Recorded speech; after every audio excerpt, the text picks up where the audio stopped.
We have now reached the pinnacle of the Inquisitor's power, and we're also going to talk about some alternate spell choices for the previous levels.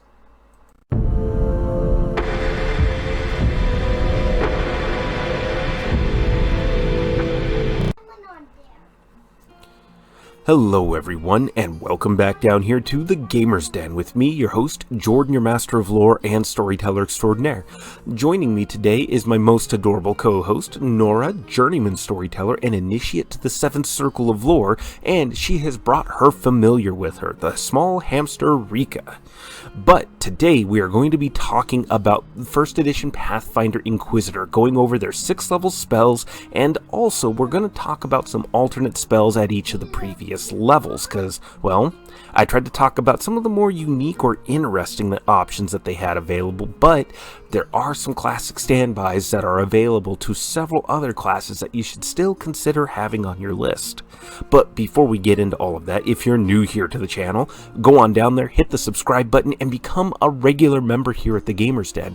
Or if you've already gone on ahead and listed yourself on such a legendary roster of incredible heroes, then go on down, hit that like button, and share the video far and wide.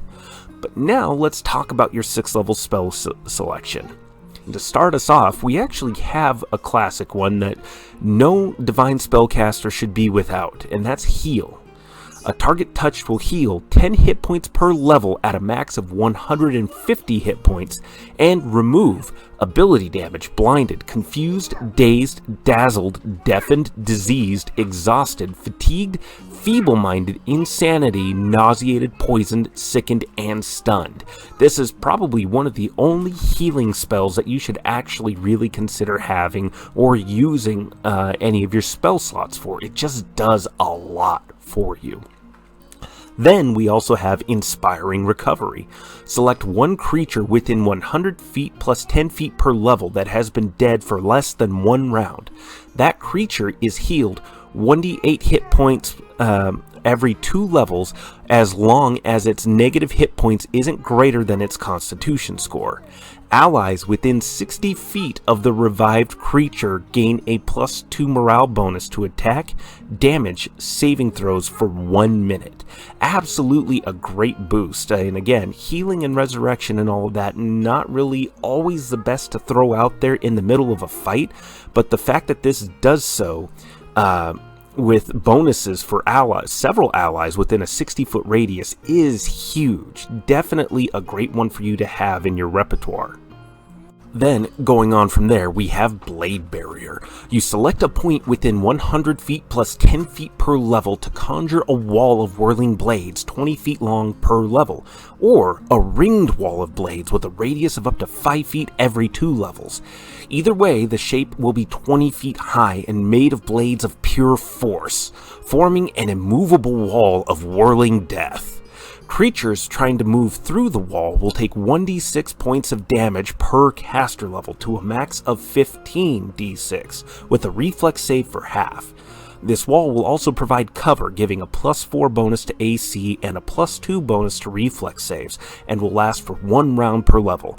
The fact that this damage is untyped is great, and say you happen to manage to trip a foe and knock them, if they trip into the wall, well, that's going to be an awful bit of time for them, or if an ally bull rushes them into it, or any number of other possibilities at hand. Definitely a great one for you to have and make some regular use of. Then we go to Emblem of Greed. You touch a masterwork or magic weapon in your possession, and for 1 minute per level, it becomes a +1 glaive with the flaming enhancement. You become proficient with this weapon, and you use your caster level as your base attack bonus, which is a pretty significant boost for you. At 14th level, the glaive becomes, it gains the spell storing enhancement, and at 17th level, the flaming becomes Flaming Burst. The glaive's +1 bonus increases to a +2 at 15th level and +3 at 19th level. This replaces any enhancements that might be on the weapon used for the duration of the spell. So this is a nice solid backup for you to have, and this works well because we're going with a more high strength build, so you'll get strength and a half to your damage rolls. And A glaive is also a reach weapon as well, so this gives you some pretty good options. In particular, bear in mind that if you are, say, going into a situation where you have to largely disarm yourself, it's going to be relatively easy to sneak in a masterwork dagger. And there are many places where a masterwork dagger or a dagger may be acceptable as part of your attire. So with this spell on hand and a masterwork weapon, you still have a pretty effective weapon on hand at the cost of a 6th level spell slot. So definitely worth considering for a lot of different situations. And then we come to a 6th level spell that I would recommend avoiding, and avoiding other spells like it, and that's Cleanse. Use Divine Power to heal yourself for 48 plus 1 damage per caster level, max of plus 25, and remove any of the following: ability damage, blinded, confused, dazzled, deafened, diseased, exhausted, fatigued, nauseated, poisoned, and sickened. In addition, Cleanse acts as the break enchantment spell on a single effect of your choice that afflicts you that can be ended by the spell. So, overall, it's probably not the worst thing. It's in some situations this might be useful, but I still rate this one really low because it's outclassed by spells like Heal or Inspiring Recovery. Those spells will do a lot more for you, and really, if you need to get rid of a specific enchantment on you, you may as well just use Break Enchantment. This spell is just really kind of situational, and the other parts that are not as situational are done better by the Heal spell. So all the way around, this is one I recommend skipping for the most part, but because you are a spontaneous spellcaster, when those situational moments do come up, you can still make use of this spell. It just wouldn't be my first choice in a lot of situations. But now we are going to move on and start talking about other spell choices for several of the previous spell levels. So to start with, at first level, I would recommend looking at Expeditious Retreat. Lasts 1 minute per level and adds a plus 30 movement speed. So despite the name, this is great for a lot of other situations other than just retreating. This is a boost to your movement overall. So this can allow you to get into position. This can allow your allies to get into an optimal position and really start to take the fight to the enemy effectively. The other spell I would recommend is Alarm. 2 hours per level, it affects a 20-foot radius, and undesignated creatures who enter into the area trigger the alarm spell and will awaken you.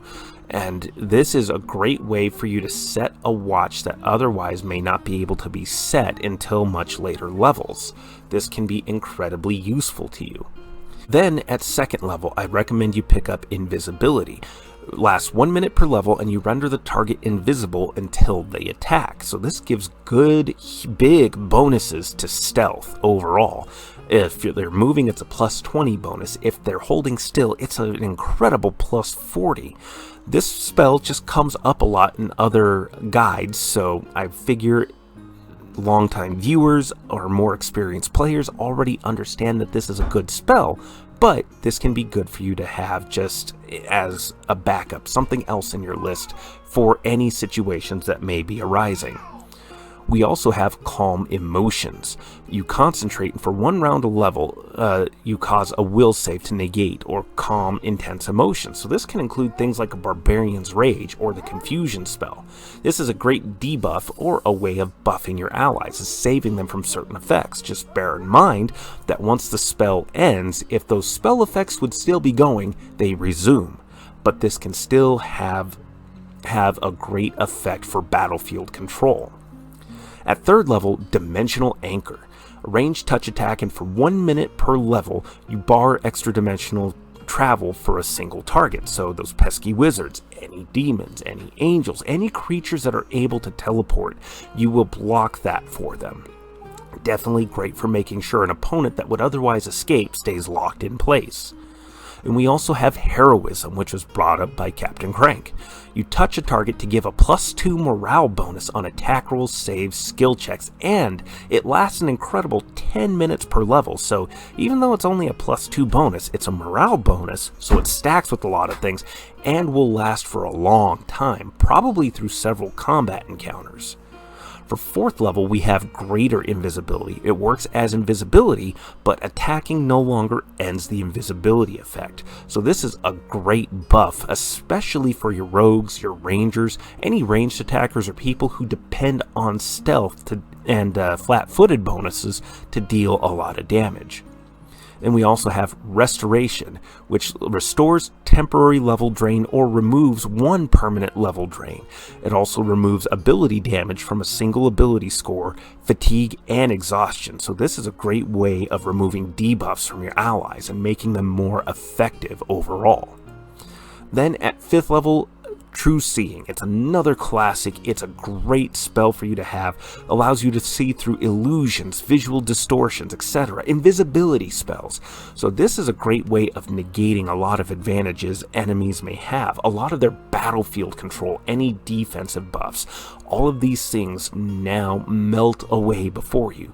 This doesn't remove any concealment bonuses, and it doesn't allow you to see through solid objects, but still, great for you to have for negating effects like blur or mirror image. Definitely a good one for you to have. But what do you think? Go on down to the comments below and let me know your thoughts. Did you like today's video? Did you like this spell list? Or is there anything you might recommend or disagree with? Hit those like or dislike buttons and go down to the comments below and let me know your thoughts so we can engage in discussion.